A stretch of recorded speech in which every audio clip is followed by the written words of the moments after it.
नमस्कार स्टूडेंट्स। देखिए, आज हम जो आपका 2021 में ईएफएम का पेपर हुआ था उसमें माइक्रो इकोनॉमिक्स के कुछ क्वेश्चंस पूछे गए थे। लगभग 24 के आसपास क्वेश्चन थे। तो उन चॉइस क्वेश्चंस का एक एक करके हम सॉल्यूशन देखते हैं आज, ठीक है ना। देखिए, पहला क्वेश्चन था आपका, हु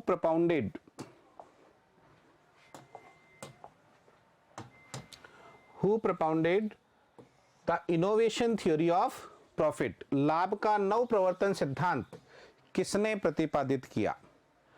तो देखिए, इकोनॉमिक्स में कहीं भी आपके सामने इनोवेशन थ्योरी वर्ड आ जाए, innovation is directly related to Schumpeter, J.A. Schumpeter. यानी कि जो नव प्रवर्तन शब्द है वो बेसिकली शुम्पीटर से रिलेटेड है। कहीं भी किसी के भी अंदर थ्योरी आए, आपका आंसर शुम्पीटर होगा। तो यहां आपसे इनोवेशन थ्योरी पूछा है तो आंसर विल बी सी। लेकिन अब इनको देखें हम, J.B. क्लार्क साहब, तो क्लार्क साहब ने डायनेमिक थ्योरी ऑफ प्रॉफिट प्रस्तुत की थी। डायनेमिक थ्योरी, लाभ का प्रावेगिक सिद्धांत इन्होंने दिया था। प्रावेगिक सिद्धांत दिया था। प्रावेगिक सिद्धांत में क्या कहते हैं, ये कहते हैं कि साहब डायनेमिक चेंजेस की वजह से एंटरप्रेन्योर को प्रॉफिट मिलता है। यानी कि स्टैटिक इकोनॉमी है, स्टैटिक नहीं, कुछ डायनेमिक चेंजेस लाओ, कुछ डिफरेंट तरीके के इकोनॉमी के अंदर ग्रोथ की हम बात करेंगे, प्रोडक्शन बढ़ाने की बात करेंगे, तो उसकी वजह से जो प्रॉफिट मिलेगा दैट वुड बी, उसकी वजह से जो रिवार्ड मिलेगा दैट वुड बी प्रॉफिट। जबकि एफएच नाइट की बात करें, इन्होंने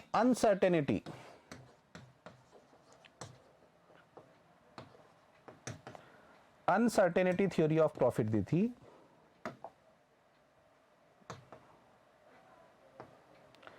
अनसर्टेनिटी थ्योरी ऑफ प्रॉफिट, लाभ का अनिश्चितता,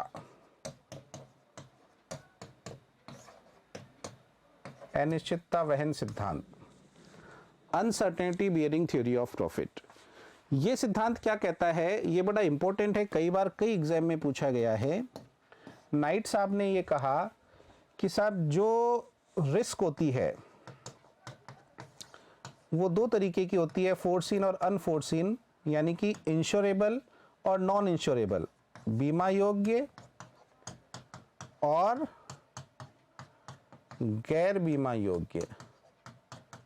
बीमा योग्य का मतलब जिसका बीमा हो सके, गैर बीमा योग्य जिसका बीमा नहीं हो सके। बीमा योग्य में क्या आ जाएगा, जैसे मान लीजिए कोई आपके मतलब आपने कहीं इंडस्ट्री डाल रखी है, उसके अंदर आग लग गई, आपने उसका बीमा करा रखा था, तो आपको क्लेम मिल जाएगा। तो ऐसे रिस्क जिसका बीमा मिल जाए वो बेसिकली रिस्क की कैटेगरी में नहीं आती। तो नाइट का कहना यह है कि जो गैर बीमा योग्य है, जैसे मान लीजिए मार्केट में कंपटीशन हो रहा है, उस वजह से आपको लॉस हो गया या उस वजह से आपको प्रॉफिट हो गया, या फिर आप कोई नई डायनेमिक कोई चीज़ आपने कर दी, जैसे इकोनॉमी के अंदर आप रिस्क लेकर कोई नई चीज लेके आए, कंज्यूमर की टेस्ट प्रेफरेंस चेंज कर दी आपने, इसलिए आपको प्रॉफिट अर्न हो गया, तो दैट इज गैर बीमा योग्य।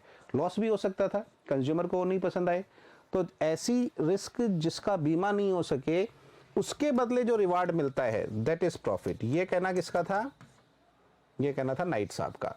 तो अनिश्चितता वहन सिद्धांत प्रोफेसर नाइट ने दिया था, जबकि शुम्पीटर ने इनोवेशन थ्योरी दी थी। एल्फ्रेड मार्शल का ऐसे कोई डायरेक्टली कंट्रीब्यूशन नहीं है इसमें। चलिए जी, नेक्स्ट क्वेश्चन है आपका, ए चेंज इन प्राइस अफेक्ट्स, कीमतों में परिवर्तन प्रभावित करता है। किसको प्रभावित करता है, ग्रॉस इंटरेस्ट को, सकल ब्याज को, नेट इंटरेस्ट को, शुद्ध ब्याज को, रियल रेट ऑफ इंटरेस्ट को, ब्याज की वास्तविक दर को, और मनी रेट ऑफ इंटरेस्ट, ब्याज की मौद्रिक दर को। देखो, जो ब्याज की दर है, क्योंकि प्राइस से अफेक्ट देखना है आपको, तो दो तरीके से देख सकते हैं, एक देख सकते हैं मौद्रिक और एक देख सकते हैं वास्तविक, मॉनेटरी और रियल।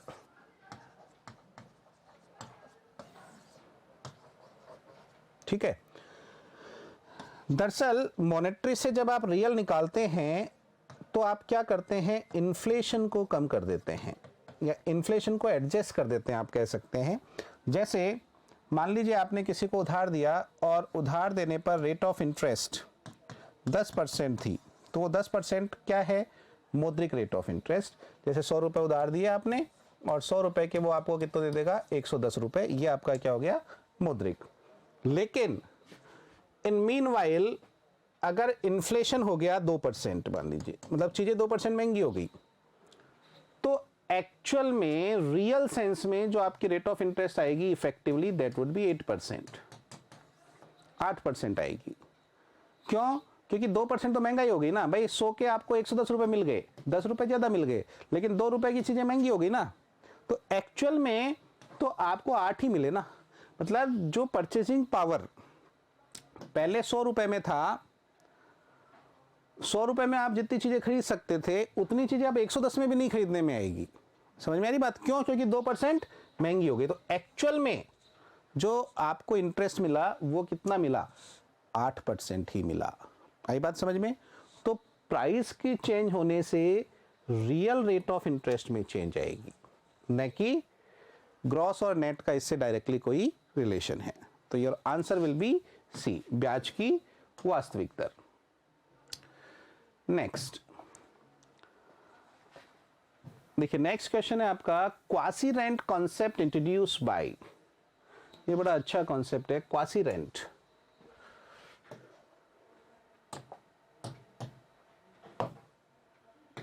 क्वासी रेंट, अर्ध लगान भी बोलते हैं इसको और आभास लगान भी बोलते हैं। अर्ध लगान या आभास लगान, ये बेसिकली कॉन्सेप्ट देता है एल्फ्रेड मार्शल।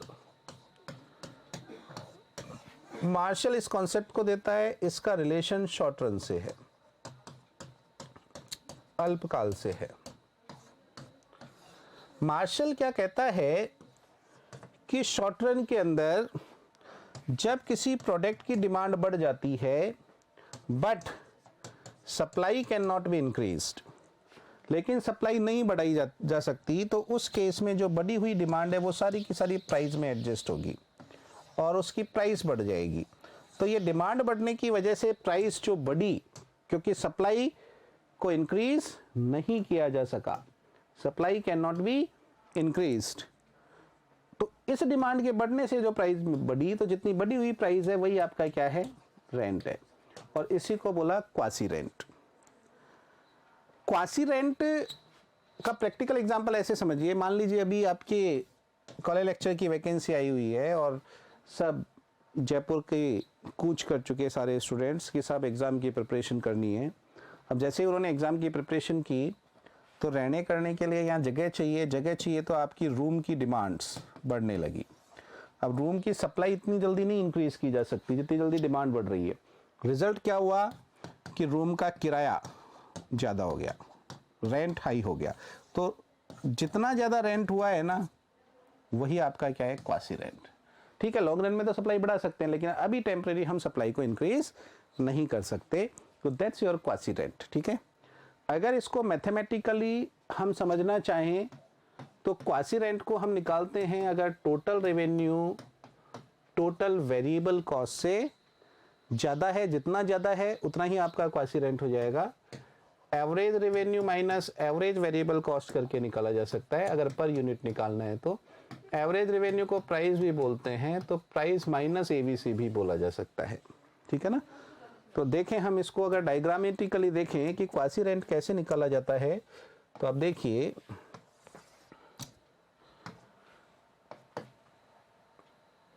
मान लीजिए ये आपकी मार्जिनल कॉस्ट है और ये आपकी एवरेज कॉस्ट है और ये आपकी एवरेज वेरिएबल कॉस्ट है। ठीक है जी। अब कोई स्पेसिफिक पॉइंट पे आपका इक्विलिब्रियम है, जैसे परफेक्ट कंपटीशन आपने पढ़ा होगा। परफेक्ट कंपटीशन की इक्विलिब्रियम की कंडीशन होती है जहां एमआर और एमसी बराबर है। परफेक्ट कंपटीशन क्या कोई सा भी मार्केट हो तो equilibrium condition would be same. Suppose ये प्राइस है और परफेक्ट कंपटीशन में इसी को एआर बोलते हैं, इसी को एमआर बोलते हैं, इसी को demand curve of a firm बोलते हैं। तो अभी एमआर और एमसी यहाँ बराबर है, ये आपका इक्विलिब्रियम शो हो रहा है। कहीं भी हो सकता है, हमने यहाँ मान लिया, मतलब MCMR को जहाँ भी काटेगी वहाँ इक्विलिब्रियम हो सकता है, ठीक है। अब यहाँ से अगर मैं प्राइस और आउटपुट डिसाइड करता हूँ तो OQ आउटपुट हो गया मेरा, OP प्राइस हो गई, ठीक है। अब OP प्राइस पर OQ क्वांटिटी की बात हो रही है, यहाँ पे मैंने प्राइस ले ली, यहाँ मैंने क्वांटिटी ले ली। अब आप देखेंगे प्राइस क्या OP, मैं कह सकता हूँ प्राइस क्या EQ, मैं OP बोलूँ या EQ बोलूँ बात एक ही है। OQ क्वांटिटी पर प्राइस EQ हो गई, और अगर मैं इस पॉइंट का नाम दे दूं A, तो एवरेज वेरिएबल कॉस्ट क्या हो गई AQ, समझ में आ रही बात। और एवरेज फिक्स कॉस्ट क्या हो जाएगी, मतलब मैं AC माइनस AVC कर दूं तो EA, ये वाला पार्ट जो होगा वो मेरा एवरेज फिक्स कॉस्ट हो जाएगा, और इसको मैं क्वांटिटी से मल्टीप्लाई कर दूंगा तो मान लीजिए ये B आ गया, तो ये जो पूरा का पूरा सेगमेंट निकल के आया ये, that would be my quasi rent. और थोड़ा ढंग से देखें इसको हम, तो यहाँ देखो टोटल रेवेन्यू में निकालना चाहूँ तो TR क्या होता है, प्राइस इनटू क्वांटिटी। प्राइस है OP, क्वांटिटी है OQ, तो अगर मैं प्राइस को क्वांटिटी से मल्टीप्लाई करूंगा तो OPEQ ये पूरा एरिया आ जाएगा, OPEQ ये मेरा TR हो जाएगा।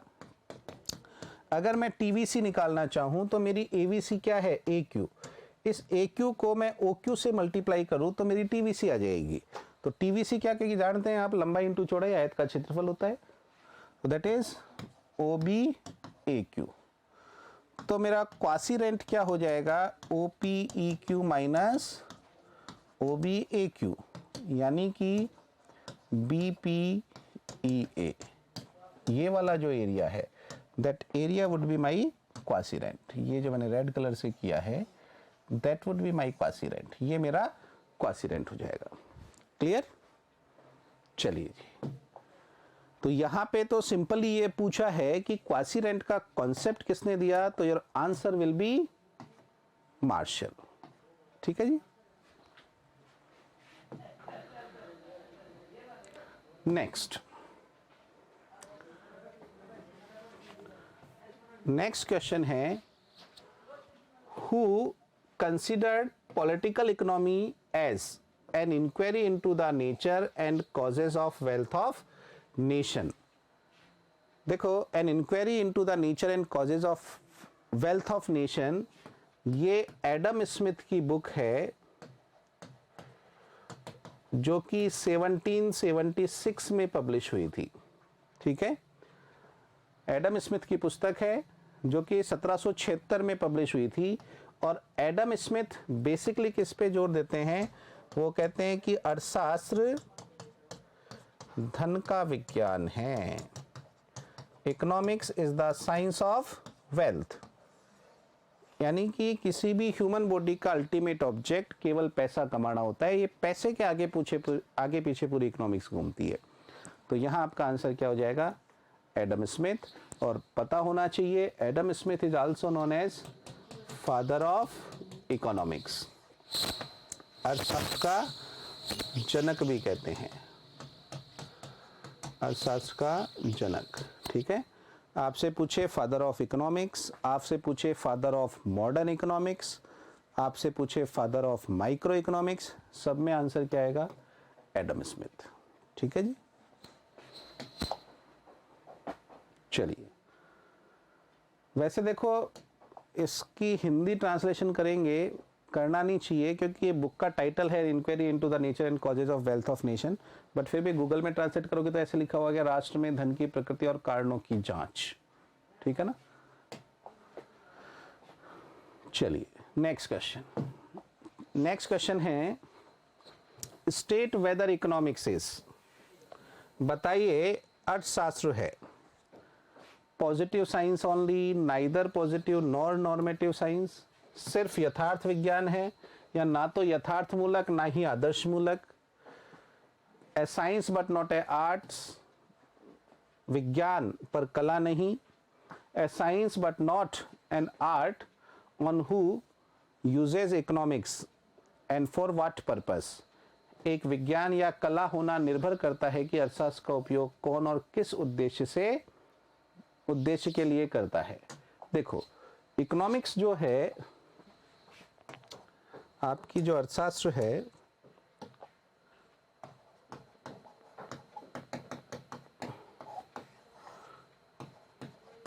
वो दो तरीके की है,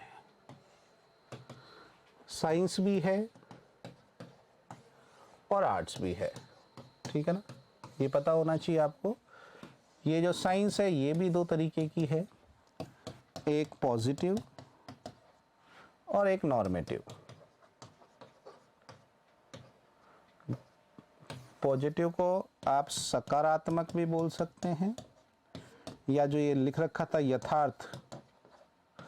यथार्थवादी, ठीक है ना, और नॉर्मेटिव को आदर्श मूलक भी बोल सकते हैं, ठीक है। यहां मैं डिटेल से नहीं जा रहा, साइंस और आर्ट्स इसको डिटेल से क्लास में समझाया है मैंने। आपका जो क्वेश्चन है वो बेसिकली यहां से पूछा है, पॉजिटिव नॉर्मेटिव, हम यहां कंसंट्रेट करते हैं चीज़ों को। देखो पॉजिटिव साइंस क्या होता है, नॉर्मेटिव साइंस क्या होता है, इस ये कॉन्सेप्ट समझना बहुत जरूरी है। पॉजिटिव का मतलब you just talk about actual situation. Actual situation, आप हमेशा वास्तविक स्थिति की बात करते हैं, जबकि नॉर्मेटिव में you talk about ideal situation, आप एक आदर्श स्थिति की बात करते हैं। ये दोनों इंपॉर्टेंट कॉन्सेप्ट है। यानी कि पॉजिटिव में क्या होगा, you reply the question what is और व्हाट वाज, क्या है या फिर क्या था, इन दो चीजों का आप आंसर देते हैं, किसमें, पॉजिटिव में। जबकि नॉर्मेटिव इकोनॉमिक्स में you reply the question what should be, क्या होना चाहिए, इसका आप रिप्लाई देते हैं, या क्या होना चाहिए था, व्हाट शुड हैव बीन, इसका आप रिप्लाई देते हैं, ठीक है जी। अब यहाँ स्टूडेंट से थोड़ी सी गड़बड़ क्या होती है कि वो केवल ये देखता है कि चाहिए आया कि नहीं आया। अगर सेंटेंस में चाहिए आ गया तो वो नॉर्मेटिव हो जाएगा, चाहिए नहीं आया तो पॉजिटिव हो जाएगा। यहाँ गलती कर बैठते हैं स्टूडेंट। जैसे मान लो मैं कुछ एग्जांपल देके आपको समझाऊं। मान लो मैं बोलूं कि there are 10 students in the class, तो ये क्या एक पॉजिटिव स्टेटमेंट है, ठीक है। वही मैं बोलूं there should be at least 15 students in the class, कक्षा में 15 विद्यार्थी होने चाहिए, ये क्या है, आदर्श मूलक। मैंने बोला कक्षा में 10 विद्यार्थी हैं, सकारात्मक। मैंने बोला कि 15 विद्यार्थी होने चाहिए, आदर्श मूलक। आ रही बात समझ में। इसी तरह से अगर मैं थोड़ा सा और चेंजेस करूं सेंटेंस में, मैंने बोला, सुनना भाई ये सेंटेंस समझना, यानी कि पॉजिटिव इकोनॉमिक्स और नॉर्मेटिव इकोनॉमिक्स में सबसे बड़ा डिफरेंस क्या है कि नॉर्मेटिव में आप क्या करते हैं, आप अपना वैल्यू जजमेंट सुनाते हैं, आप अपना मूल्य निर्णय सुनाते हैं कि आपके अकॉर्डिंग ऐसा होना चाहिए, आपके अकॉर्डिंग ये अच्छा है, और ये एक्चुअल होता है। तो यहां कोई जजमेंट नहीं होता है। जैसे मान लो मैं एक सेंटेंस बोल रहा हूं, अगर बैंक रेट बढ़ती है तो इन्फ्लेशन कम होता है, अगर बैंक दर बढ़ी तो मुद्रास्फीति कम होती है। कैसा स्टेटमेंट होगा। और दूसरा स्टेटमेंट लिख रहा हूं मैं, मुद्रास्फीति को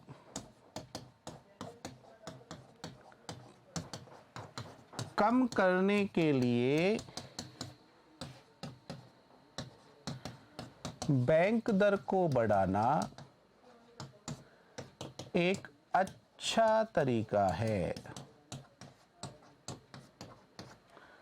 increase in bank rate is the better way to control the inflation.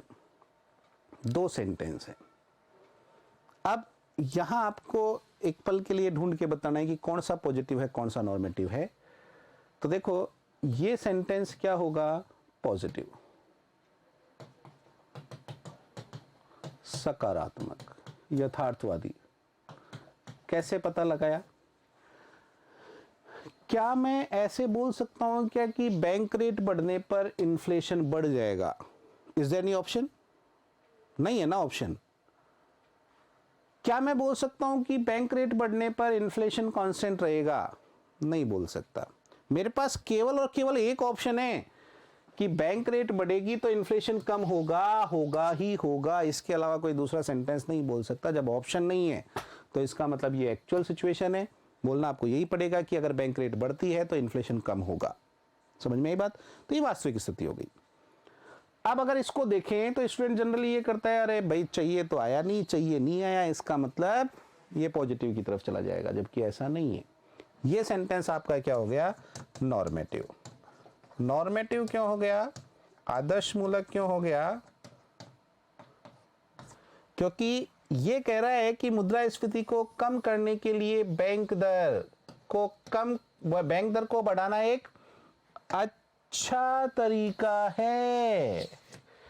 इसका मतलब तरीके तो और भी हो सकते हैं। आप CRR को भी बढ़ा सकते हो, है ना एक दूसरा ऑप्शन। आप SLR को भी बढ़ा सकते हो, है ना तीसरा option. Here you are passing your value judgement. आप क्या कह रहे हैं कि एक अच्छा तरीका है, बाकी तरीके तो और भी हैं, आप चाहो जिसको अडॉप्ट करो। जैसे यहां वैल्यू जजमेंट आया, ये क्या बन गया? Normative verb. समझ में आई बात? तो कोई भी सेंटेंस पॉजिटिव है या नॉर्मेटिव है, वो स्थिति पे डिपेंड करता है कि आप उस स्टेटमेंट को बोल कैसे रहे हैं, बातें किस तरीके से की जा रही है। आई बात समझ में? अगर मैंने बोल दिया कि बैंक रेट बढ़ाने से इन्फ्लेशन कम होगा, अगर मैंने बोला कि बैंक रेट बढ़ाने से इन्फ्लेशन कम होगा, तो ये पॉजिटिव हो गया, क्योंकि यहां मैं कोई जजमेंट नहीं दे रहा। लेकिन मैंने बोला कि मुद्रास्फीति को कम करने के लिए बैंक दर को बढ़ाना एक अच्छा तरीका है, ये आपका नॉर्मेटिव हो जाएगा, because I am passing my value judgement. Clear? चलिए तो देखें इस क्वेश्चन में, अर्थशास्त्र केवल यथार्थवादी पॉजिटिव साइंस नहीं, नाइदर पॉजिटिव नॉट नॉर्मेटिव नहीं। भाई पॉजिटिव भी और नॉर्मेटिव भी है, ये दोनों गलत हो गए।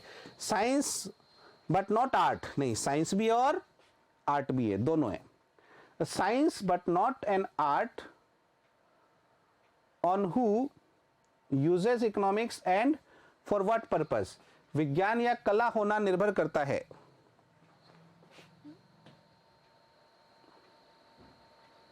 ये थोड़ा इंग्लिश में टाइपिंग एरर है भाई, एक बार देखिएगा।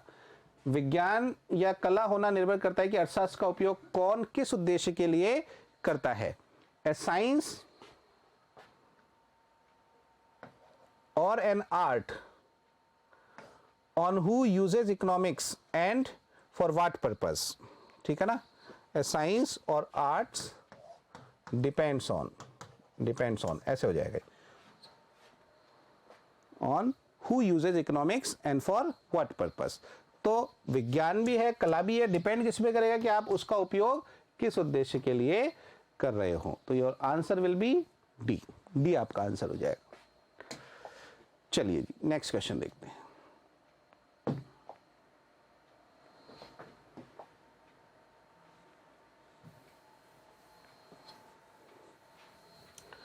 नेक्स्ट क्वेश्चन है, who coined the term micro economics and macro economics. व्यष्टि अर्थशास्त्र और समष्टि अर्थशास्त्र पर नाम किसने दिया? देखो आपको पता होना चाहिए, अर्थशास्त्र की शुरुआत 1776 एडम स्मिथ की वेल्थ ऑफ नेशन से लेकर 1933 तक केवल एक इकोनॉमिक्स हुआ करती थी। ठीक है? 1933 में एक इकोनॉमिस्ट जिनका नाम था रैगनर फ्रिश, रैगनर फ्रिश ने इकोनॉमिक्स के दो टुकड़े कर डाले, एक माइक्रो इकोनॉमिक्स और दूसरा मैक्रो इकोनॉमिक्स। व्यष्टि अर्थशास्त्र और समष्टि अर्थशास्त्र। ठीक है? तो आपसे यही पूछा है कि व्यष्टि अर्थशास्त्र और समष्टि अर्थशास्त्र नाम किसने दिया? तो रैगनर फ्रिश ने दिया। ठीक है? माइक्रो में we study about individual economic unit, एक व्यक्तिगत इकाई की बात की जाती है। In macro economics we study economy as a whole, संपूर्ण अर्थव्यवस्था का एक साथ अध्ययन करते हैं। नेक्स्ट,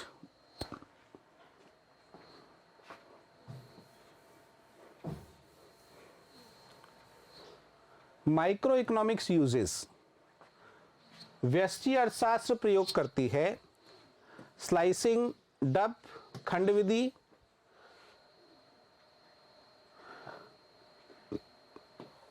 लंपिंग मेथड, वृहद विधि, मॉनेटरी एनालिसिस, मौद्रिक विश्लेषण, इनकम एनालिसिस, आय विश्लेषण। देखो अभी मैंने आपको बताया कि micro economics study of individual, individual का मतलब खंड, टुकड़े कर करके अध्ययन करते हैं, तो answer will B A, slicing, ठीक है ना। जबकि लंपिंग, वृहद ये तो मैक्रो इकोनॉमिक्स के अंदर जाएगी। मॉनेटरी एनालिसिस भी मैक्रो का कॉन्सेप्ट है, इंडिविजुअल की बात नहीं की जाती। और इनकम एनालिसिस भी मैक्रो का कॉन्सेप्ट है। आपसे पूछा है माइक्रो, व्यष्टि अर्थशास्त्र, तो योर आंसर विल बी ए, खंड, क्योंकि स्मॉल पार्ट की स्टडी होती है। चलिए next, total utility is maximum when, कुल उपयोगिता कहां अधिकतम होती है, तो रिमेंबर कुल उपयोगिता वहां अधिकतम होगी जहां सीमांत उपयोगिता 0 होगी, तो आंसर विल बी ए। देखो एक बार इसको समझे हम, आप सबने वैसे पढ़ रखा है। अगर आप टीयू और एमयू के बीच का रिलेशनशिप देखना चाहते हैं तो वो कुछ इस तरीके से नजर आता है हमें।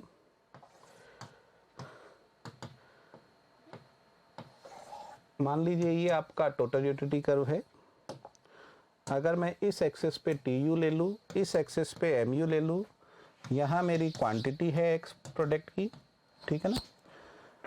यहाँ पर आप देखेंगे 2 पॉइंट डिसाइड करें, एक आपका इन्फ्लेक्शन पॉइंट हो जाएगा और एक आपका सैचुरेशन पॉइंट हो जाएगा। दोनों से 2 डॉटेड लाइन हम डालेंगे, ये आपकी 2 डॉटेड लाइन हो गई। अब आप टीयू इस तरीके से, आप एमयू इस तरीके से बनाएंगे कि वो पहली लाइन पे तो मैक्सिमम हो और दूसरी लाइन पे वो 0 हो जाए। That would be your MU, ठीक है। यहाँ दोनों के बीच बड़ी प्यारी सी खूबसूरत सी रिलेशनशिप है। देखिए कैसे रिलेशनशिप है। पहला केस देखें, जब एमयू बढ़ता है, देखो यहाँ से लेके यहाँ तक ये एमयू बढ़ रहा है। मैं थोड़ा सा ग्रीन कलर से इसको हाईलाइट कर रहा हूँ। जब एमयू बढ़ रहा है उस केस में टीयू भी बढ़ता है और बढ़ती हुई दर से बढ़ता है, इंक्रीजिंग रेट। आप शेप को देखिए, ये शेप एक्स अक्ष की ओर उत्तल है, ठीक है ना, कॉन्वेक्स टुवर्ड्स एक्स एक्सिस।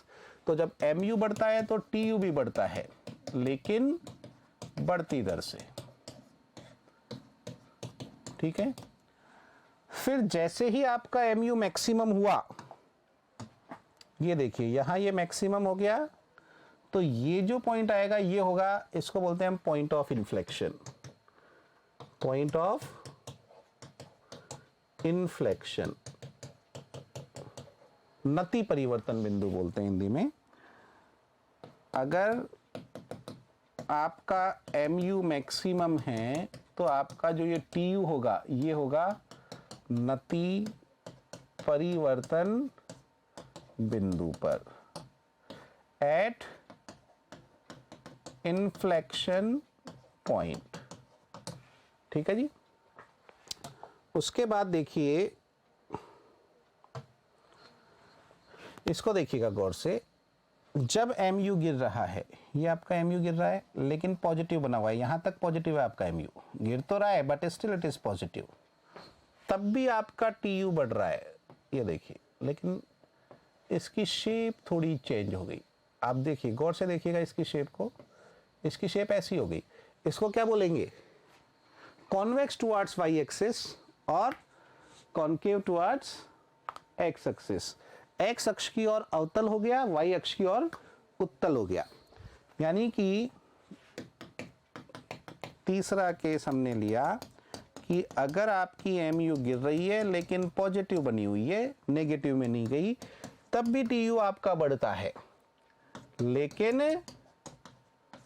घटती दर से, घटती दर से, ठीक है जी, बट एट डिमिनिशिंग रेट, ठीक है। उसके बाद में ये देखिए यहां पे आपका mu 0 है, तो ये tu का सैचुरेशन पॉइंट आ गया। इस पॉइंट को बोलते हैं सैचुरेशन पॉइंट, पूर्ण संतृप्त बिंदु। सैचुरेशन पॉइंट क्या होता है? वो पॉइंट जिस पर आपका सेटिस्फेक्शन मैक्सिमम होगा। अगर आपका mu 0 है तो tu क्या होगा? मैक्सिमम, अधिकतम हो जाएगा, ठीक है जी। उसके बाद में ये जब आपका mu नेगेटिव है, यहां mu नेगेटिव हो गया, अब देखिए इसको, ये आपका mu नेगेटिव हो गया तो tu गिरना शुरू कर देता है, tu falling, keep on falling. तो लास्ट है, अगर आपका mu नेगेटिव हुआ केवल उस केस में आपका tu फॉल होगा, अदरवाइज tu कभी भी फॉल नहीं होगा। दैट कीप ऑन इंक्रीजिंग, ये एक रिलेशनशिप। तो यहां से आपके जो क्वेश्चन पूछा गया था, that would be if mu 0 then tu will be maximum, ठीक है। तो आंसर विल बी ए, ठीक है। जबकि और देखिए, अगर मार्जिनलिटी हाईएस्ट पॉइंट पे है तो उसको तो हम क्या बोल देंगे? Inflection point. Inflection point, inflection point का मतलब क्या होता है? देखिए डायग्राम में इस पॉइंट को हमने इन्फ्लेक्शन पॉइंट बोला है। इससे पहले टीयू इंक्रीजिंग रेट से बढ़ रही है और इसके बाद डिमिनिशिंग रेट से बढ़ रही है। यानी कि अगर सिंपल लैंग्वेज में बोलो, इन्फ्लेक्शन पॉइंट क्या होता है? The point eight which A curve change it's curvature, वो बिंदु जिस पर एक वक्र अपनी वक्रता को परिवर्तित करता है। मतलब आप देखिए कॉन्वेक्स से कॉनकेव हो रहा है, या बोल दो कॉनकेव से कॉन्वेक्स हो रहा है, उस पॉइंट को शेप चेंज हो रही है, पहले इंक्रीजिंग है और फिर डिमिनिशिंग हो गई, ठीक है। चलो, ये लिख रखा है मार्जिनलिटी इज इक्वल टू एवरेज। सीमांत उपयोगिता औसत उपयोगिता के बराबर होगी, तो वहां एवरेज मैक्सिमम हो जाएगी, तो ये नहीं होगा answer. Average utility is maximum, तो एवरेज यूटिलिटी वहां मैक्सिमम होगी जहां मार्जिनल और एवरेज दोनों एक दूसरे को इंटरसेक्ट करेंगे, ठीक है। तो your answer will B A. Next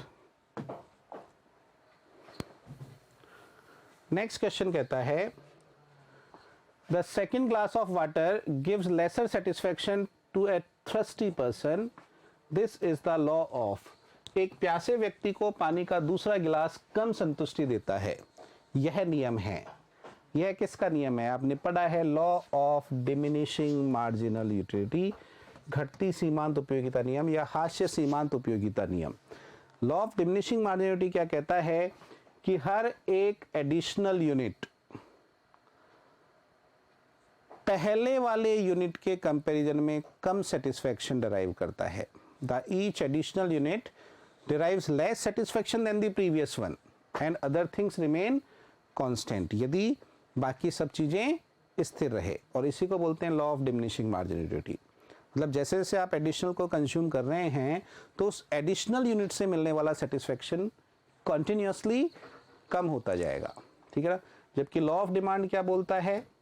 ये बोलता है inverse relationship between price and quantity demanded, not demand, ध्यान रखना ये स्पेसिफिकली, है ना। कीमत और मांग मात्रा के बीच विपरीत संबंध होता है, बशर्ते अन्य बातें स्थिर रहे, other things remain constant. Law of diminishing returns, law of diminishing returns क्या बताएंगे कि साहब जैसे ही आप लेबर की एक एडिशनल यूनिट बढ़ाते हैं तो मार्जिनल प्रोडक्ट ऑफ लेबर कम हो रहा है। जबकि लॉ ऑफ डिमांड क्या बता रहा था कि प्राइस बढ़ा रहे हैं तो क्वांटिटी डिमांड कम हो रही है, ठीक है ना। और लॉ ऑफ डिमिनिशिंग मार्जिनलिटी बता रहा है कि जैसे ही आप किसी एक्स वस्तु का एडिशनल यूनिट बढ़ाते हैं तो उससे जो मार्जिनलिटी मिल रही है वो कंटिन्यूअसली कम होती चली जाएगी। लॉ ऑफ सप्लाई बताएगा कि प्राइस और क्वांटिटी के बीच में पॉजिटिव रिलेशन होता है, यानी कि प्राइस बढ़ने पर क्वांटिटी सप्लाई भी बढ़ जाएगी। तो यही आपसे पूछा है, तो your answer will be C. Next,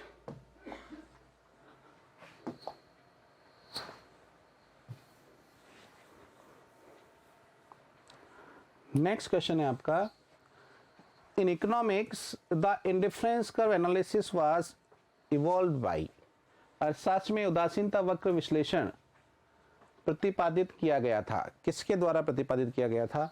David Ricardo नहीं, एजवर्थ, ठीक है, मार्शल नहीं, हिक्स और एलन, हिक्स और आरजीडी एलन।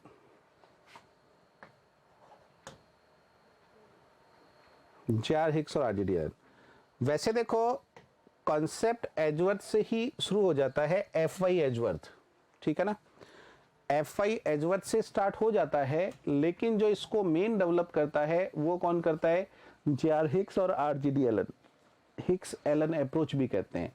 आपने देखा होगा कि जो यूटिलिटी की दो अप्रोचेस है, उपयोगिता के दो दृष्टिकोण हैं, एक है कार्डिनल और एक है ऑर्डिनल, गणनावाचक और दूसरा है क्रमवाचक। गणनावाचक क्लासिकल अर्थशास्त्रियों ने दिया, जिसमें बेसिकली फिशर, गोसेन, जेवंस, ठीक है ना, और फिर मार्शल भी आ जाएंगे इसी में। इनका कहना था कि यूटिलिटी इज मेजरेबल, उपयोगिता मापनीय है और उसे मुद्रा के रूप में मापा जा सकता है, can be measure in terms of money, और मेजर करने का जो यूनिट है दैट इज यूटिल्स और वांटेबल, ठीक है ना, जो यूनिट है मेजर करने का वो यूटिल्स है या फिर वांटेबल है। वांटेबल कम चलता है, यूटिल्स ज़्यादा चलता है, लेकिन एग्जामिनर पूछ सकता है, ठीक है ना। फिर इनका काफ़ी क्रिटिसिज्म हुआ, तो नया कॉन्सेप्ट आया ऑर्डिनल। ऑर्डिनल में योगदान दिया एजवर्थ ने, जे.आर. हिक्स ने, आरजीडी एलन ने और स्लस्की ने।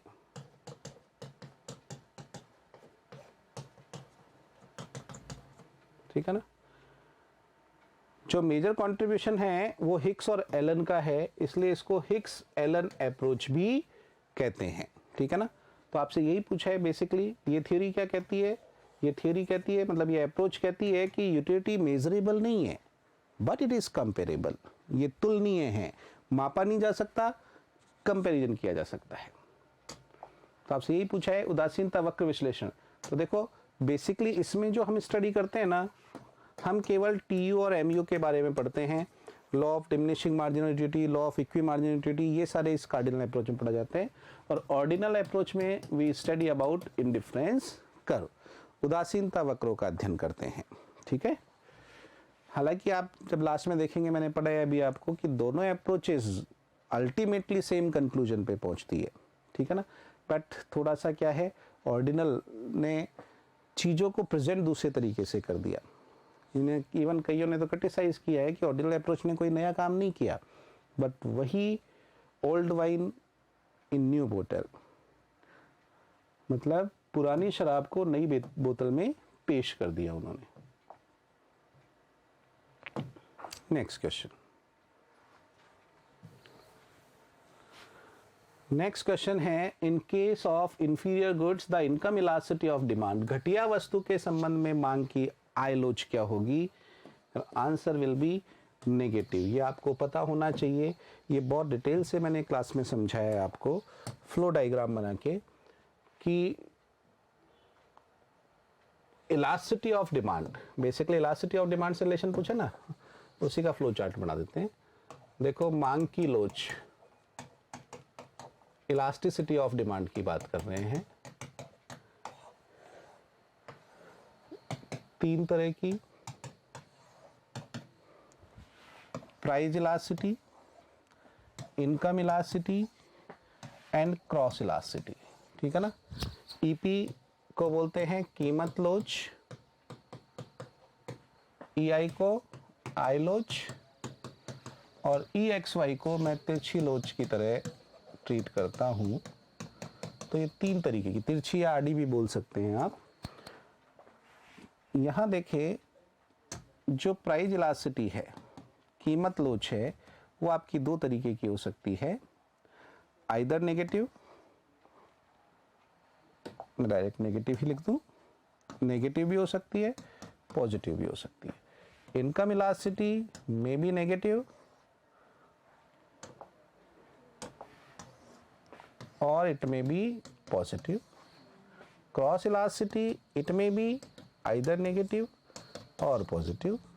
नाउ प्राइस इलास्टिसिटी नेगेटिव है, but it may be of, चलो पहले नेगेटिव का लिख देते हैं हम। अगर प्राइस इलास्टिसिटी नेगेटिव है तो your product would be normal, positive है तो your product would be Giffen. Income elasticity अगर नेगेटिव है तो product would be inferior, inferior को हम घटिया बोलते हैं, घटिया बोल दो, हीन बोल दो, ठीक है ना, एक ही बात है। पॉजिटिव हुआ तो सुपीरियर, श्रेष्ठ बोल दो, ठीक है ना। ध्यान रखना, घटिया बोल दो, हीन बोल दो, निकृष्ट बोल दो, एक ही बात होती है, ठीक है ना। श्रेष्ठ बोल दो, उत्कृष्ट बोल दो, बढ़िया बोल दो, एक ही बात होती है। क्रॉस इलास्टिसिटी नेगेटिव है तो गुड्स वुड बी कॉम्प्लीमेंट्री, पूरक हो जाएंगी, और अगर पॉजिटिव है then goods would be substitute, प्रतिस्थापन हो जाएंगी, ठीक है ना जी। Look now that normal good may be of 3 types, ये भी 3 तरह की हो सकती है। अगर आपकी प्राइस इलास्टिसिटी की एब्सोल्यूट वैल्यू 1 से ज़्यादा आए, एब्सोल्यूट वैल्यू 1 के बराबर आए, एब्सोल्यूट वैल्यू 1 से कम आए। एब्सोल्यूट वैल्यू का मतलब इग्नोर द माइनस साइन, क्योंकि ये माइनस का साइन सिर्फ ये बता रहा है आपको कि जिस प्रोडक्ट की आप बात कर रहे हैं ना, उस प्रोडक्ट में कीमत और मांग मात्रा के बीच में जो रिलेशन है, दैट रिलेशन इज नेगेटिव। ये देखो,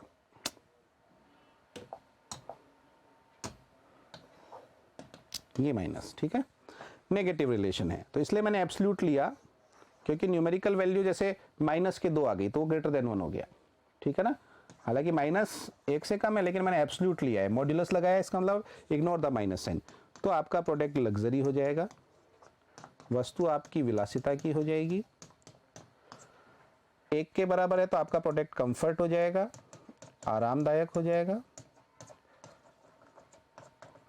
1 से कम है तो आपका प्रोडक्ट नेसेसिटी हो जाएगा, अनिवार्य हो जाएगा। ये मैंने डिमांड वाले चैप्टर में बहुत डिटेल से समझाया है, यहाँ मैं थोड़ा सा वैसे आउटलाइन बता रहा हूँ आपको।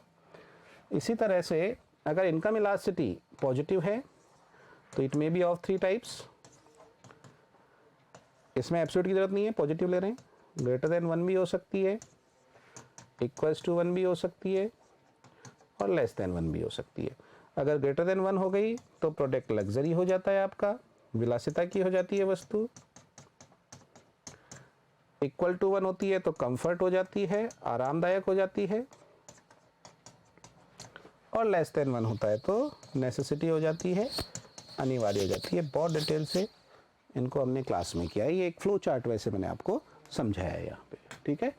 तो आपसे यही पूछा है कि क्योंकि फ्लो चार्ट बड़ा इंपॉर्टेंट है भाई, इससे डायरेक्ट क्वेश्चन आते हैं एग्जाम में, ठीक है ना। आपसे डायरेक्ट ये पूछा है कि इनकम इलास्टिसिटी नेगेटिव है तो वस्तु कैसी, इंफीरियर, हीन, बाकी किसी में से भी क्वेश्चन फ्रेम हो सकता है। तो यार आंसर विल बी नेगेटिव, घटिया वस्तुओं की स्थिति में, ठीक है जी। चलिए next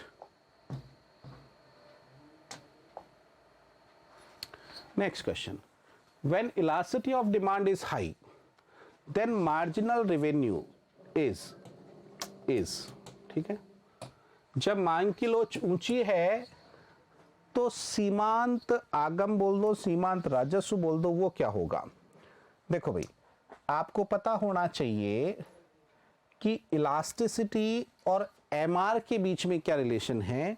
elasticity equals to AR upon AR minus MR, ये फॉर्मूला आपको पता होना चाहिए कि रेवेन्यू और इलास्टिसिटी के बीच में ये रिलेशन होती है, ठीक है। अब आप एमआर की वैल्यू जितनी ज्यादा करेंगे, ध्यान से सुनना भाई, एमआर की वैल्यू जितनी ज्यादा करेंगे, क्वेश्चन कह रहा है कि elasticity of demand is high, MR क्या होगा, तो यह देखो एमआर की वैल्यू जितनी ज्यादा करेंगे तो एआर माइनस एमआर उतना ही कम हो जाएगा और ई उतना ही बढ़ जाएगा। ये थोड़ा सा मैथमेटिकल है, आप इसको ग्राफ से भी समझ सकते हैं, आप इसको ग्राफ से भी जा सकते हैं समझने के लिए।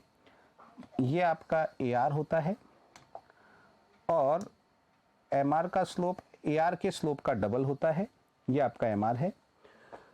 अब आपने पॉइंट इलास्टिसिटी पढ़ी होगी, यहां पे आपकी इलास्टिसिटी इक्वल्स टू 1 होती है।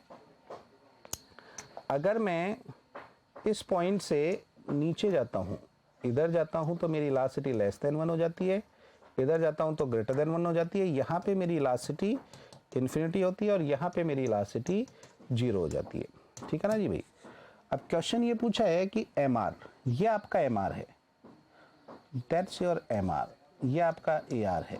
एमआर देखिए यहां से यहां तक क्या है, पॉजिटिव, यहां आपका एमआर क्या है, 0, ठीक है ना, और इसके बाद में आप देखेंगे तो एमआर क्या हो रहा है, नेगेटिव। यानी कि क्वेश्चन ये कह रहा है कि जब इलास्टिसिटी हाई है, तो देखो हाई जितनी ज्यादा है उतना है वो पॉजिटिव है एमआर, फिर एमआर 0 हो गया तो इलास्टिसिटी 1 हो गई, और एमआर जैसे नेगेटिव जाएगा तो इलास्टिसिटी 1 से कम होती चली जाएगी। तो क्वेश्चन कह रहा है when elasticity of demand is high, high मतलब एमआर पॉजिटिव की बात कर रहा है, तो marginal revenue will be positive, क्योंकि नेगेटिव जाते ही तो, क्योंकि पॉजिटिव रहेगा तब तक इलास्टिसिटी ग्रेटर देन 1 है, नेगेटिव जाते ही इलास्टिसिटी लेस देन 1 हो गई, 0 होते ही इलास्टिसिटी इक्वल्स टू 1 हो गई, और लो होता है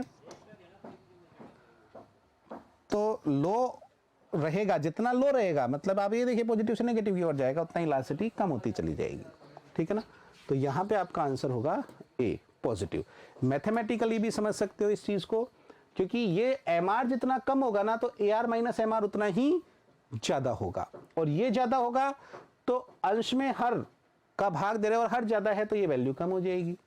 तो कहने का मतलब एमआर जितना कम ये वैल्यू उतनी कम, और एमआर जितना ज्यादा की वैल्यू उतनी ही ज्यादा। ठीक है जी, चलिए नेक्स्ट क्वेश्चन। नेक्स्ट क्वेश्चन है a single and uniform price, a single and uniform price is the feature of which form of the market structure. एक और समान मूल्य लक्षण वाली, एक और समान मूल्य लक्षण किस बाजार संरचना का नमूना है। तो देखो यूनिफॉर्म प्राइस और सिंगल,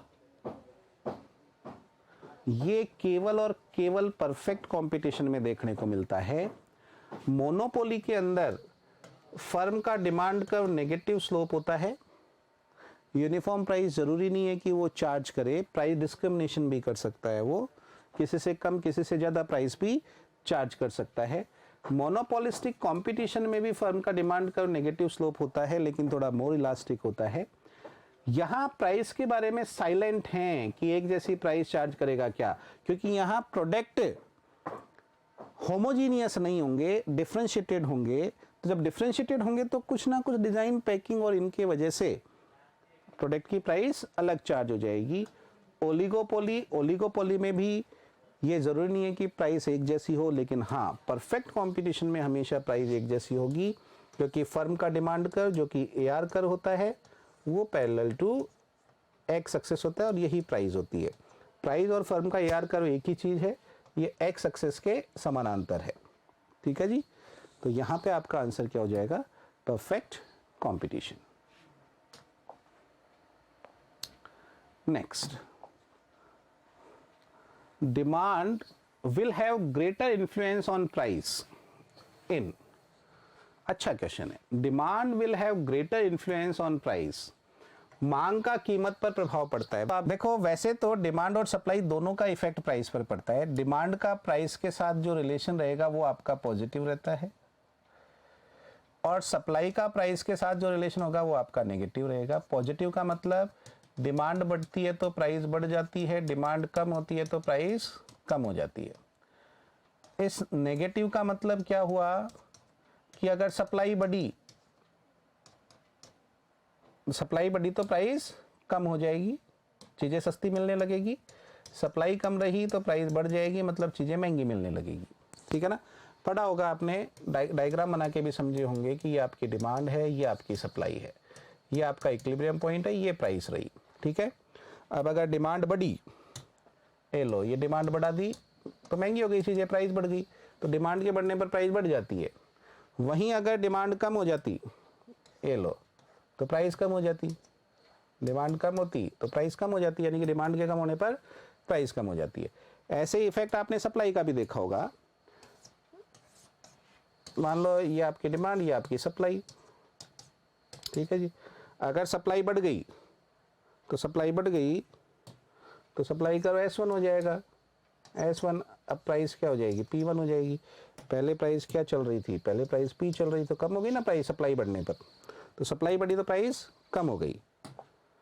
और अगर सप्लाई S2 हो जाए तो प्राइस बढ़ जाएगी, P2 हो जाएगी। S2 मतलब सप्लाई कम हो गई तो प्राइस बढ़ गई। आई बात समझ में? अब क्वेश्चन ये कह रहा है कि इन दोनों में सप्लाई की बजाय डिमांड का ग्रेटर इन्फ्लुएंस होता है प्राइस पर, तो वो कब हो, जब आप सप्लाई को चेंज नहीं कर सके। सप्लाई को अगर चेंज ही नहीं कर सके तो प्राइस का घटना बढ़ना किस पे डिपेंड करेगा, डिमांड पे डिपेंड करेगा। समझ में ये बात? और सप्लाई को चेंज किस में नहीं कर सकते, तो वेरी शॉर्ट रन के केस में। वेरी शॉर्ट रन को मार्केट पीरियड भी बोलते हैं। याद करो, मैंने आपको पढ़ाया है परफेक्ट कंपटीशन मार्केट में हमने वेरी शॉर्ट रन के अंदर भी इक्विलिब्रियम देखा था।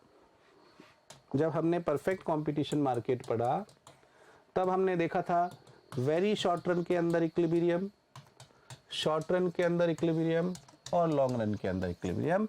वेरी शॉर्ट रन को मार्केट पीरियड भी बोलते हैं।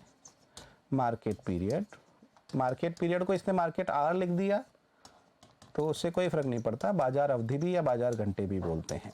ठीक है ना। वेरी शॉर्ट रन या मार्केट आवर का मतलब क्या होता है, ऐसा टाइम पीरियड जिसमें सप्लाई को इंक्रीज नहीं किया जा सकते,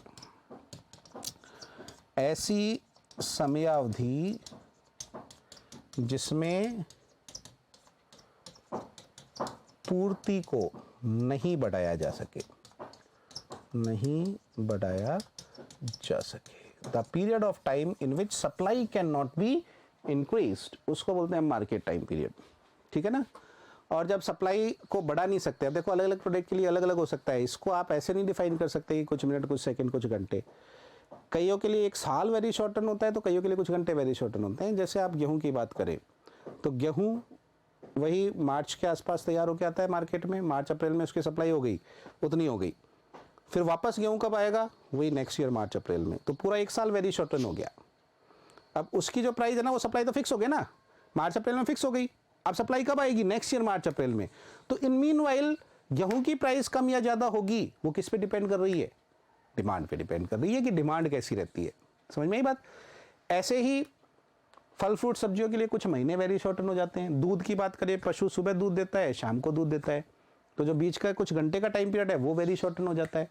तो वेरी शॉर्ट रन के अंदर जो प्राइस का इन्फ्लुएंस होता है वो किससे होता है, डिमांड से होता है। जैसे मैंने आपको पेरिशेबल गुड का डायग्राम भी बना के बताया था। जैसे मान लीजिए वेरी शॉर्ट रन का सप्लाई कर इस तरीके का है, ये आपका सप्लाई कर हो गया। क्यों? क्योंकि क्वांटिटी जितनी है वो फिक्स है आपकी, क्वांटिटी सप्लाई को आप चेंज नहीं कर सकते, इंक्रीज नहीं कर सकते। और मान लीजिए अभी ये डिमांड है आपकी, तो प्राइस कितनी हो गई, ओपी। अब किसी भी वजह से मान लीजिए डिमांड बढ़कर D1 हो गई, तो प्राइस कितनी हो जाएगी, P1। तो रोल किसका रहा, डिमांड का। डिमांड मान लो गिरकर D2 हो गई, तो प्राइस कितनी हो जाएगी, गिरकर P2 हो जाएगी। This is change in price and this is change in price. आई बात समझ में। तो your answer will be market period. बड़ा अच्छा क्वेश्चन है, प्यारा क्वेश्चन है। Market period, market hours. ठीक है। नेक्स्ट देखिए, ये भी बड़ा अच्छा क्वेश्चन है। The firm under pure monopoly can fix. ये देखो, एक हमें बहुत बड़ी गलत फहमी होती है। हम क्या मान के चलते हैं कि साहब अकेला बेचने वाला है तो वो दादागिरी कर सकता है, फुल फ्लैश प्राइस चार्ज करता है, जो मन में आया वो प्राइस ठोक सकता है। ऐसा नहीं है। एक प्योर मोनोपोली एक टाइम पे या तो प्राइस को ही कंट्रोल कर सकता है या क्वांटिटी को ही कंट्रोल कर सकता है, दोनों को नहीं। कैसे? देखो, दरअसल हमें गलतफहमी है कि एक मोनोपोली है तो वो मनमानी प्राइस वसूल कर सकता है, मनमाना आउटपुट बेच सकता है। ऐसा नहीं है, क्योंकि हमने पढ़ा है कि मोनोपोली का डिमांड कर्व, AR को ही डिमांड कर्व बोलते हैं, नेगेटिव स्लोप होता है। ठीक है, यहाँ पे हम प्राइस ले लें, यहाँ हम क्वांटिटी ले लें। जब मोनोपोली का डिमांड कर्व नेगेटिव स्लोप है तो मान लीजिए अभी मोनोपोली OP प्राइस चार्ज कर रहा है और OQ आउटपुट सेल कर रहा है। अब अगर वो प्राइस पे कंट्रोल करना चाहे, प्राइस को बढ़ाना चाहे, बढ़ा सकता है, कोई दिक्कत नहीं है। मान लो प्राइस को कर ले वो P1, बढ़ा दे, बढ़ गई प्राइस, लेकिन वो चाहे इस प्राइस पे इतना ही बेचना तो पॉसिबल नहीं है, आउटपुट पे उसका कंट्रोल नहीं रहा। आउटपुट इस प्राइस पे कम ही बिकेगा। अगर वो आउटपुट को देखोगे तो OQ की जगह OQ1 ही बिकेगा। समझ में आई बात? मान लो वो आउटपुट पे कंट्रोल करना चाहे, ज्यादा बेचना चाहे, बेच सकता है, कोई दिक्कत नहीं है। मान लो वो Q1 बेचना चाहे, बेच सकता है, लेकिन वो इसी प्राइस पे OP प्राइस पे बेचना चाहे तो पॉसिबल नहीं है। इसको बेचने के लिए प्राइस को कम करना ही पड़ेगा। समझ में आई बात? यानी कि एक टाइम पे या तो प्राइस को ही कंट्रोल कर सकता है या फिर आउटपुट को ही कंट्रोल कर सकता है। क्यों? क्योंकि उसका डिमांड कर्व नेगेटिवली स्लोप्ड है। देखिए question, the firm under pure competition, pure monopoly can fix the price and demand of the product. नहीं, दोनों नहीं। The price and output should be sold. No, either the price और quantity to be sold. बिल्कुल सही है। Both no. उसे उत्पाद की मांग और कीमत नहीं, मांग और कीमत नहीं। ठीक है ना? उत्पादित किए जाने वाली माल और उसकी कीमत नहीं, या तो कीमत या बेचे जाने वाली मात्रा। ठीक है ना? या तो वो प्राइस को ही सेट करेगा या फिर आउटपुट को ही सेट करेगा, दोनों को एक साथ कंट्रोल नहीं कर सकता। दोनों, कीमत और बेचे जाने वाली मात्रा नहीं। तो answer will be C.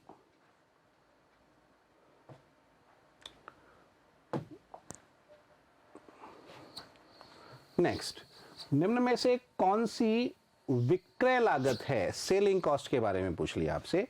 Which of the following is selling cost? तो देखिए, सेलिंग कॉस्ट क्या होती है? आप अपने प्रोडक्ट की सेल को बढ़ाने के लिए जो आप एडवर्टीजमेंट करते हैं, ऑफर देते हैं, स्कीम्स निकालते हैं, ठीक है ना, वो सब सेलिंग कॉस्ट की कैटेगरी में आएंगे। तो expenditure on cost of sale, विक्रय लागत पर व्यय, भाई ये तो सेलिंग कॉस्ट का मतलब ही हो गया। और देखते हैं ट्रांसपोर्टेशन कॉस्ट। ट्रांसपोर्टेशन कॉस्ट क्या होती है? मैन्युफैक्चरिंग पॉइंट से सेलिंग पॉइंट के बीच में जो लेके जाने की कॉस्ट होगी आपकी, उसको बोलते हैं ट्रांसपोर्टेशन कॉस्ट। तो transportation cost is not the part of selling cost. ठीक है ना? एडवर्टीजमेंट एक्सपेंडिचर, बिल्कुल, advertisement expenditure is the part of selling cost. विज्ञापन व्यय विक्रय लागतों का कंपोनेंट है।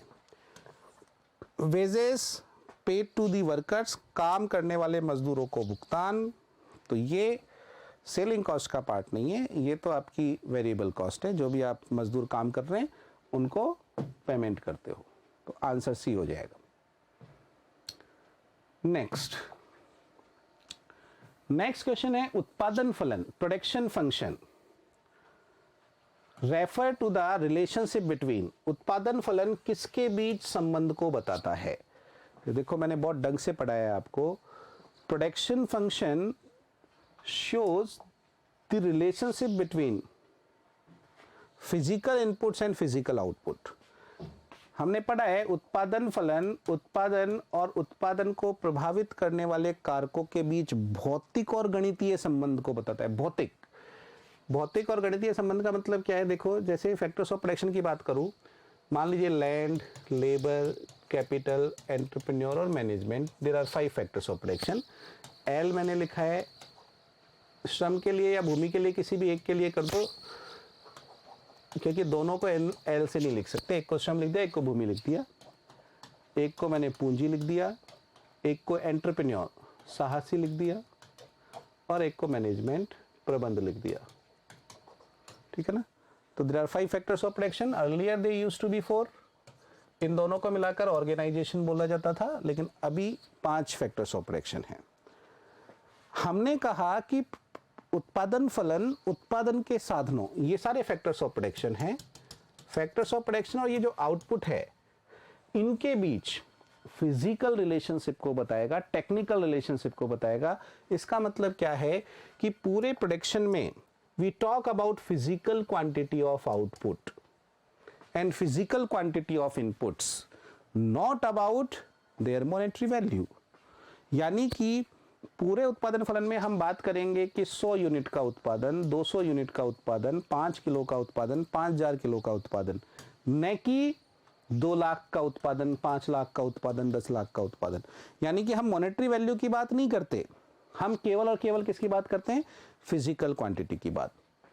हम लेबर की बात करते हैं, लेबर की 1 इकाई, 2 इकाई, 5 इकाई, 10 इकाई, लेकिन मजदूरी की बात नहीं करते, मजदूरी की बात नहीं होती। यानी कि यहां केवल और केवल फिजिकल रिलेशन, फिजिकल क्वांटिटी की बात हो रही है, उनकी मॉनेटरी वैल्यू की बात नहीं हो रही। भूमि की बात होगी, लेकिन रेंट की बात नहीं होगी पूरे प्रोडक्शन चैप्टर में। इसके लिए अलग से एक थ्योरी है, थ्योरी ऑफ फैक्टर प्राइसिंग, वहां हम बात करते हैं, लेकिन प्रोडक्शन फंक्शन में इनकी चर्चा नहीं करते। पूंजी की बात करते हैं, लेकिन ब्याज की बात नहीं करते। एंटरप्रेन्योर की बात करते हैं, लेकिन लाभ की बात नहीं करते। प्रबंध की बात करते हैं, लेकिन वेतन सैलरी की बात नहीं करते। इनकी बात इसमें नहीं होती है। ये केवल और केवल फिजिकल यूनिट्स के बीच में रिलेशन को बताता है। ठीक है जी। तो देखिए, production function refer to the relationship between physical inputs and physical output of a firm. बिल्कुल सही है। Stock of input and stock of output नहीं, productivity of one input and their output नहीं, existing input over a period of time नहीं। Answer A हो जाएगा आपका, कि एक फर्म के भौतिक आगत और भौतिक निर्गतों के बीच संबंध को बताता है। नेक्स्ट क्वेश्चन है, average product is maximum when, औसत उत्पाद अधिकतम होगा जब। देखो, आपने रिलेशनशिप पढ़ी होगी एवरेज प्रोडक्ट और मार्जिनल प्रोडक्ट के बीच में। इन दोनों के बीच में बड़ी प्यारी सी रिलेशनशिप देखने को मिलती है।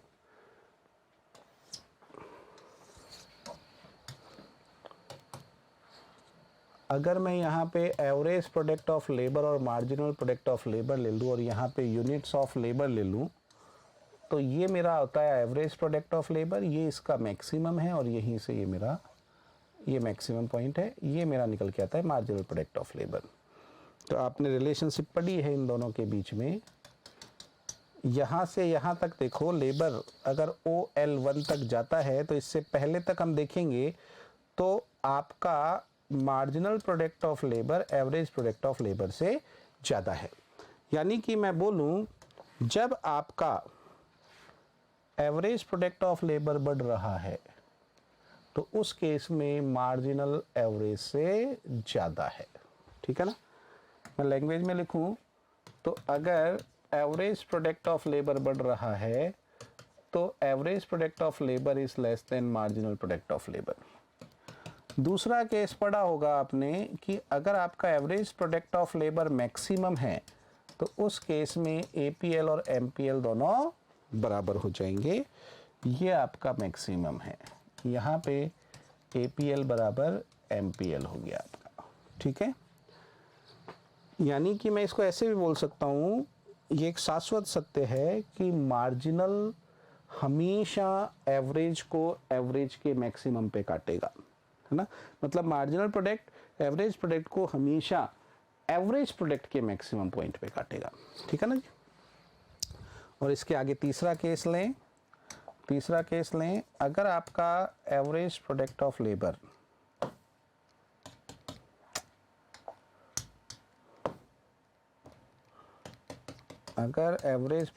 लेबर गिर रहा है तो उस केस में APL MPL से ज़्यादा हो जाएगा।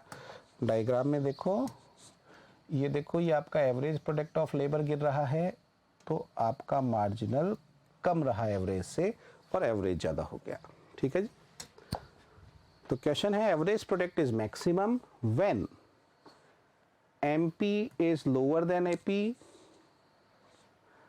MP एक्सीड्स AP, नहीं MP equals AP। Average product वहां मैक्सिमम होगा जहां MP और AP बराबर हैं। नेक्स्ट,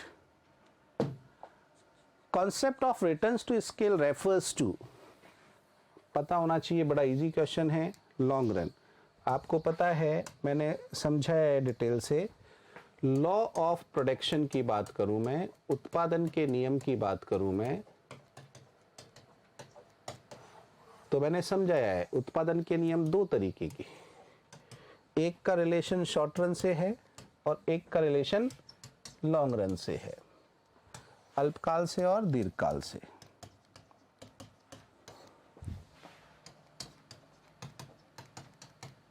ठीक है, शॉर्ट रन में क्या होता है,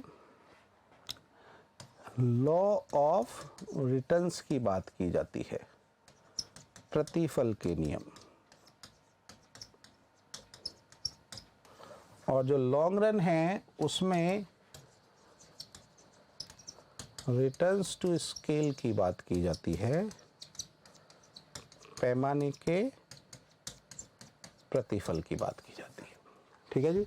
शॉर्ट रन के अंदर लॉ ऑफ रिटर्न्स की बात होगी, लॉन्ग रन में रिटर्न्स टू स्केल की बात होगी। शॉर्ट रन में हम प्रतिफल के नियम की बात करते हैं और लॉन्ग रन में हम पैमाने के प्रतिफल की बात करते हैं। ठीक है जी। शॉर्ट रन क्या होता है, शॉर्ट रन वो टाइम पीरियड होता है जिसमें at least one factor of production constant रहे, उत्पादन का कम से कम एक साधन स्थिर रहना चाहिए।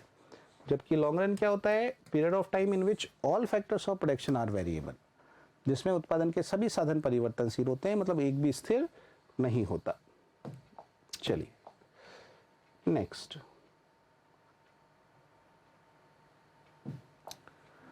Under the law of variable proportion the firm would like to operate in following stage. ये तो सबको पता होना चाहिए। परिवर्तनशील अनुपातों के नियम में फर्म कौन सी अवस्था में संचालन करेगी, सेकेंड स्टेज ऑफ प्रोडक्शन में करेगी।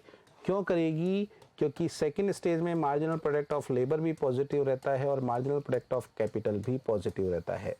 ठीक है, MPL भी पॉजिटिव होता है और MPK भी पॉजिटिव होता है।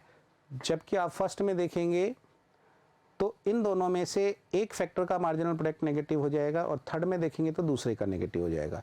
अगर लेबर के रेस्पेक्ट में आप डायग्राम बनाते हैं तो फर्स्ट स्टेज में कैपिटल की मार्जिनल प्रोडक्टिविटी नेगेटिव रहेगी और थर्ड स्टेज में लेबर की मार्जिनल प्रोडक्टिविटी नेगेटिव रहेगी। देखो आपका diagram would be like that. आपने पढ़ा होगा, वैसे तो मैंने क्लास में बहुत डिटेल से समझाई है इन चीज़ों को। अगर मान लीजिए दो अलग अलग बना दे हम,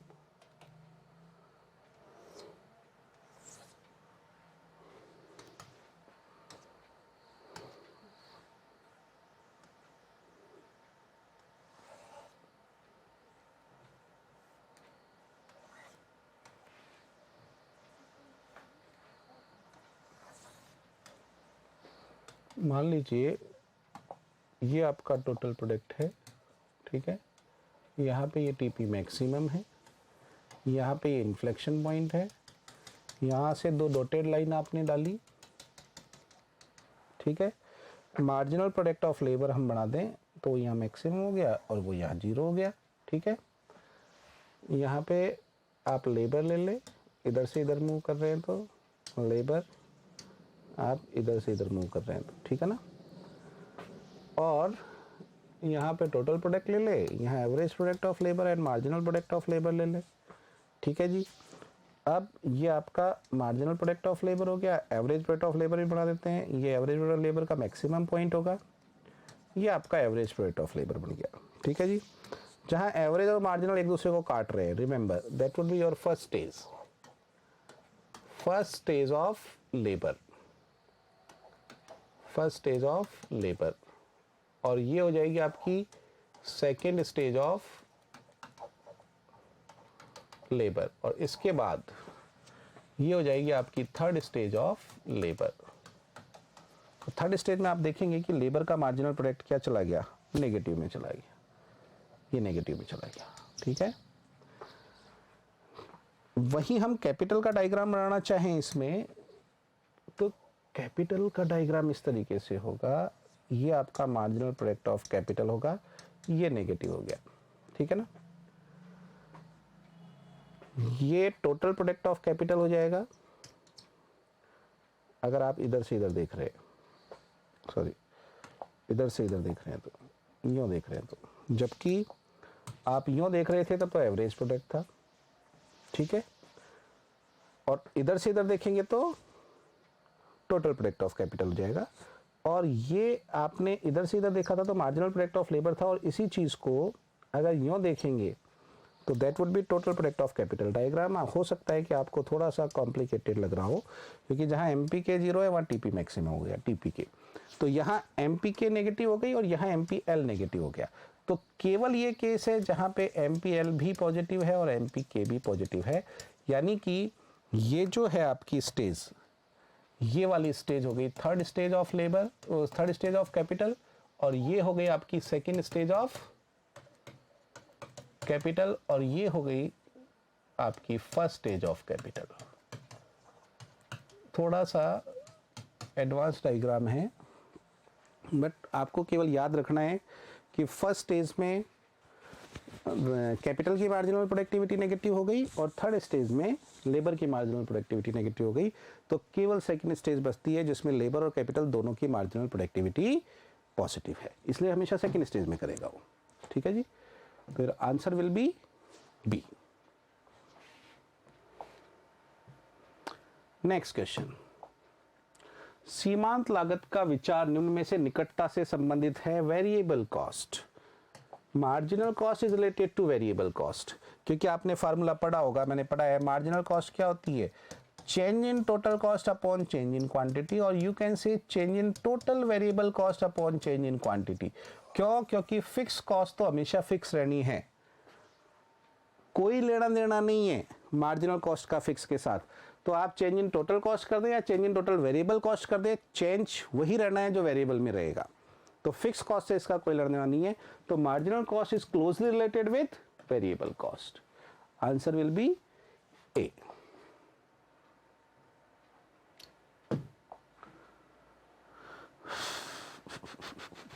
rent is paid because land has, rent दिया जाता है क्योंकि जमीन क्या है। ध्यान दो, जो मॉडर्न थ्योरी ऑफ रेंट है वो ये कहती है कि जितनी ज्यादा बेलोचदार होगी, बेलोचदार का मतलब स्कैरसिटी,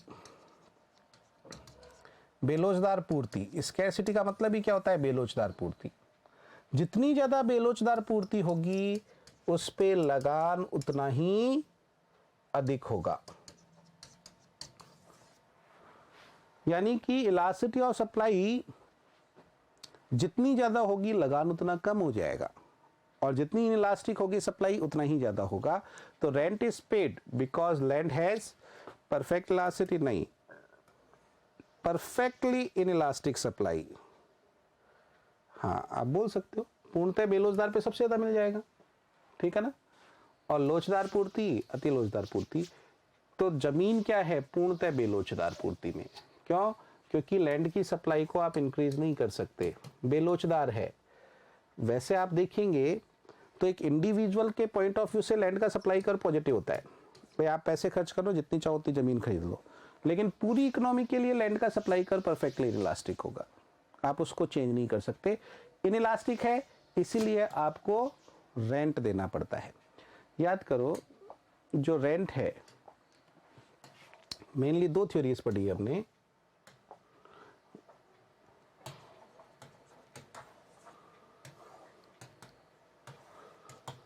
एक रिकार्डो की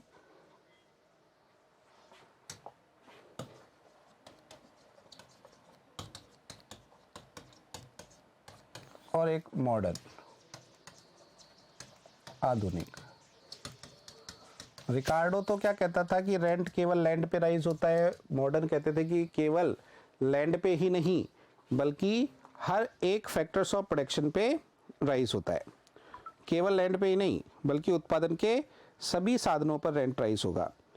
क्लासिकल इकोनॉमिस्ट क्या कहते थे, उनका कहना था कि साहब रेंट जो राइज होता है ना, वो बेसिकली दो तरीके की लैंड होती है, एक सुपीरियर लैंड और एक मार्जिनल लैंड, अधि सीमांत भूमि और सीमांत भूमि। तो अधि सीमांत भूमि का जो उत्पादन है, अधि सीमांत भूमि का जितना ज्यादा होगा सीमांत भूमि से उत्पादन, ये बहुत डिटेल से समझाया है भाई मैंने क्लास में, आप रेंट वाली क्लास देखेंगे तो बहुत डिटेल से मिल जाएगा। तो वो रेंट होता है, ठीक है ना। रेंट का कारण क्या बताता है रिकार्डो बताता है कि original and indestructible power of the soil की वजह से नेचर ने थोड़ी कंजूसी की है, हर जगह लैंड फर्टाइल नहीं दी है, फर्टिलिटी में अलग अलग होती है लैंड। तो जहां अधि सीमांत भूमि का मतलब ज़्यादा फर्टाइल लैंड, मतलब जहां पे आपका टोटल प्रोडक्शन टोटल कॉस्ट से ज़्यादा निकल के आता है। मार्जिनल लैंड जहां आपका टोटल प्रोडक्शन टोटल कॉस्ट के बराबर होता है, तो जितना ज़्यादा निकल के आ रहा है उतना ही लगान है। जबकि आधुनिक अर्थशास्त्री कहते हैं कि लगान केवल रेंट पर नहीं, हर एक फैक्टर ऑफ प्रोडक्शन पे मिलता है। मिलने का कारण जो ये बताते हैं, वो बताते हैं बेलोचदार पूर्ति, बेलोचदार पूर्ति यानी कि इनइलास्टिक सप्लाई, और इसी को दूसरी लैंग्वेज में बोलो स्केर्सिटी ऑफ रिसोर्सेज। जो जितना ज़्यादा स्केर होगा, दुर्लभ होगा, दुर्लभ का मतलब ही क्या होता है कि उसकी पूर्ति बेलोचदार है, तो जो जितना ज़्यादा स्केर होगा उस पर उतना ही ज़्यादा रेंट मिलेगा। परफेक्टली इनइलास्टिक हो गया तो सबसे ज़्यादा रेंट मिल जाएगा। रेंट निकालते कैसे हैं, तो मॉडर्न कहते हैं कि साहब एक्चुअल अर्निंग और ट्रांसफर अर्निंग का डिफरेंस है। एक्चुअल अर्निंग का मतलब अभी जो उसको मिल रहा है, ट्रांसफर अर्निंग का मतलब मिनिमम अमाउंट जिस पर वो काम करने को तैयार हो जाता, वो आपका ट्रांसफर अर्निंग है। जैसे मान लीजिए एक लेबर है, लेबर को आप 500 रुपये दे रहे हो तो एक्चुअल अर्निंग हो गई, लेकिन मिनिमम वो 350 में भी काम करने को तैयार हो जाता, तो 150 रुपये क्या हो गया, उसका रेंट हो गया, ठीक है ना। ये कहना है मॉडर्न इकोनॉमिस्ट का। तो ये सारा आपने समझा है डिटेल से रेंट की क्लास में, ठीक है ना। चलिए आगे बढ़ते हैं।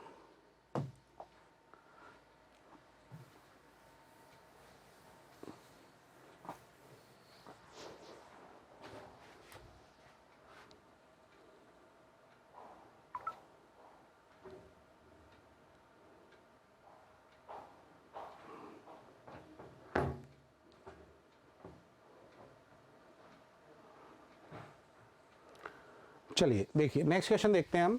Which of the theory of ways is associated with the name of American economist walker. Walker ने द रेजिडुअल क्लेमेंट थ्योरी दी है। अमेरिकी अर्थशास्त्री के साथ जुड़ा हुआ है, मतलब वाकर के साथ, अमेरिकी अर्थशास्त्री वाकर के साथ जुड़ा हुआ है अवशेष अधिकार सिद्धांत, residual Clement theory. Residual Clement theory क्या कहती है कि साहब आप पहले रेंट का पेमेंट कर दो, इंटरेस्ट का पेमेंट कर दो, ठीक है ना, सैलरी का पेमेंट कर दो, प्रॉफिट निकाल लो, टोटल प्रोडक्शन में इन सबको माइनस कर दो, तो जो रेजिडुअल मतलब जो अवशेष बचा वही क्या हो जाएगी, मजदूरी हो जाएगी, ठीक है ना, ये इन्होंने कहा। जबकि अगर मैं बात करता हूँ सब्सिस्टेंस थ्योरी, तो subsistence theory basically David Ricardo साहब देते हैं, और ये क्या कहते हैं कि साहब मजदूरी, आयरन लॉ ऑफ वेजेस सुना होगा आपने, उतनी ही मिलनी चाहिए जो अपना काम चला सके। सब्सिस्टेंस मतलब मिनिमम जो उसकी नीड है वो पूरी कर सके, ज़्यादा मजदूरी नहीं मिलनी चाहिए। Wage fund theory, wage fund theory पे आप चलेंगे तो बेसिकली मिल साहब इसका प्रतिपादन करते हैं, जेएस मिल साहब। और जेएस मिल साहब कहते हैं कि साहब वेज फंड थ्योरी क्या कहती है कि टोटल वेज फंड पहले से डिसाइड कर लेता है। जो एम्प्लॉयर होता है उसमें नंबर ऑफ वर्कर से डिवाइड कर दो उसको, तो जो आएगा वो आपकी मजदूरी आ जाएगी, ठीक है ना। जबकि सब्सिस्टेंस थ्योरी डेविड रिकार्डो प्रतिपादित करते हैं, ठीक है ना। तो इस तरीके से ये मजदूरी के सिद्धांत है। Marginal productivity theory, marginal productivity theory एक जनरल थ्योरी है, ठीक है ना, जो क्या कहती है कि हर एक बंदे को उसकी मार्जिनल प्रोडक्टिविटी के कंट्रीब्यूशन के अकॉर्डिंग आप मजदूरी पेमेंट कीजिए। यानी कि एमपीएल के अकॉर्डिंग वेज होनी चाहिए, एमपीके के अकॉर्डिंग इंटरेस्ट होना चाहिए, ठीक है ना। मतलब जो भी फैक्टर का मार्जिनल प्रोडक्ट है उसके अकॉर्डिंग उसका पेमेंट दिया जाना चाहिए।